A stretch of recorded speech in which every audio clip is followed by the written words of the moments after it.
আমরা আজকে এই জিমের মধ্যে আরেকজন ভাইয়ের এই যে সালেক ভাইকে প্রবেশ করালাম। আমরা দেখি জাস্ট একটা ছবি তুলে তাকে ওই ফেস আইডেন্টিফিকেশন দিয়ে ঢোকার ব্যবস্থা করতেছে। হ্যাঁ, ধাক্কা দাও ধাক্কা দাও। হ্যাঁ, এবার ইজান ইজান যাবে। ইজানের ফেস ডিটেক্ট করছে, ইজানও চলে যাচ্ছে। বাংলাদেশে এরকম একটা ছোট্ট একটা জিমনেসিয়াম আমি দিতে চাই, বলেন কেমন হবে? অবশ্যই সবাই জানাবেন। এরকম জিমনেসিয়াম আমি একটা দিব। শেয়ার হোল্ডার থাকবে 100 জন। শেয়ার হোল্ডাররা এখানে ফ্রি যাওয়া আসা করবে এবং বাকিরা অল্প টাকার বিনিময়ে।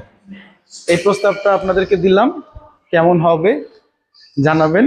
এবং আমাদের সাথে যারা শেয়ারে বিজনেস করতে চান, খুব কম টাকায় শেয়ার হোল্ডার হতে পারবেন। এটা আমাদের জনগণের বিজনেস হবে, আমাদের সবার বিজনেস। এবং এখান থেকে যে টাকাটা আসবে, এই টাকাটা আমরা চেষ্টা করব লাভের টাকাটা দিয়ে বেকার সমস্যা সমাধানে ইনভলভ করার, বেকার সমস্যা সমাধানের জন্য কিছু টাকা ব্যয় করার।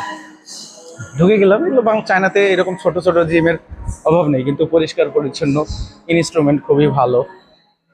ধন্যবাদ সবাইকে। সুস্থ থাকবেন, ভালো থাকবেন। অবশ্যই কমেন্টস করে জানাবেন আমাদের প্রস্তাবটা কেমন।